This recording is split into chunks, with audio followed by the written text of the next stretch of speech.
যারা গণিতে খুবই দুর্বল এবং যারা প্রথম এই চাকরি পরীক্ষার লেভেলে পা দিয়েছ তাদের জন্য সহজ সরল একটা অঙ্ক বই হচ্ছে নিমেষে অঙ্ক বই, যেটা লিখেছেন চঞ্চল ঘোষ।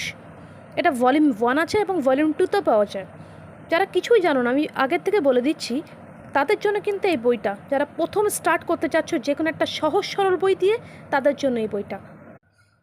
এই বইটার ভিতরে আছে প্রত্যেকটা বিষয়ের অধ্যায়ভিত্তিক ভাগ এবং তাদের সমাধান আছে। অঙ্ক শিখতে গেলে প্রথমে তোমাকে ভালো করে শিখে নিয়ে সেটাকে বারবার প্র্যাকটিস করতে হবে। অনুশীলন ছাড়া বা প্র্যাকটিস ছাড়া তোমার অঙ্ক শেখা যাবে না।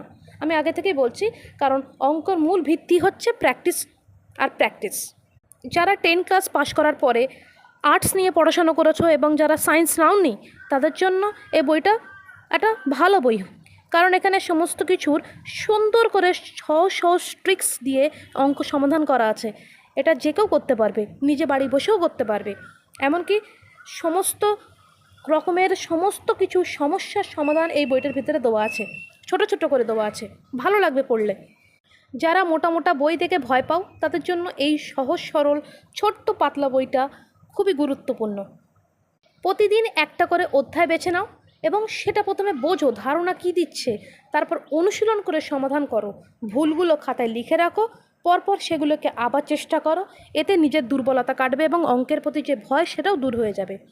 যদি তুমি নিয়মিত অনুশীলন করো, তাহলে গণিতে আত্মবিশ্বাস বাড়বে এবং আস্তে আস্তে তুমি বুঝতে পারবে যে জিনিসগুলো কি হচ্ছে এবং সমস্ত কিছু, এই যে পরীক্ষার সূত্রগুলো এখানটা দেওয়া আছে, এছাড়া পরীক্ষার সমস্ত কিছু এখানটা পরপর দেওয়া আছে যে কি কি পড়তে পারে, এমনকি যে সমস্ত পরীক্ষা পড়েছে সেই প্রশ্নগুলো এখানে আছে।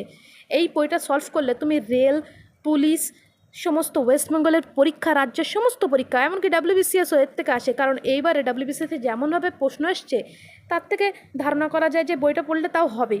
যারা কিছুই পারো না এবং যারা সত্যিকারের চাও যে অঙ্কটা ভালো করে পড়বো, তাদের জন্য বইটা খুবই ভালো। অঙ্কের মধ্যে অনেকের নাম্বার সিস্টেম নিয়ে ভয় থাকে। এই নাম্বার সিস্টেমগুলোকে যদি ঠিকঠাকভাবে বোঝা যায়, তাহলে অঙ্কের সমস্ত প্রশ্নের সমাধান করা সম্ভব। বইয়ের শেষে সমস্ত রকমের অঙ্কের অনুশীলন দেওয়া আছে মিক্স টাইপের। এই মিক্স টাইপের অঙ্ক তোমাকে করতে হবে সবার শেষে, কিন্তু সবার প্রথমে কিন্তু মিক্স টাইপের অঙ্ক করতে চেও না, কারণ প্রথমে করলে একটা সমস্যায় পড়তে পারো। প্রথমে অ্যারিথমেটিক দিয়ে শুরু করবে, পাটিগণিত, যেটা তোমার এতদিন ধরে করে এসছো এবং সহজ। অথবা তুমি প্রথম অধ্যায় থেকে শুরু করতে পারো এবং দ্বিতীয় অধ্যায় নাম্বার সিস্টেম, লসাগু গসাগু, অনুপাত সমানুপাত, শতকরা, লাভ ক্ষতি, এগুলো খুব সুন্দরভাবে বুঝে বুঝে অঙ্ক করো, যে জিনিসটা কি বারবার বোঝো। বইটা খুবই সহজভাবে লেখা, যারা কিছুই বুঝতে পারে না তাদের জন্য বইটা লেখা। খুব ভালো বই একটা, ওই জন্য বলছি। বাংলা মাইন্ড চ্যানেলটাকে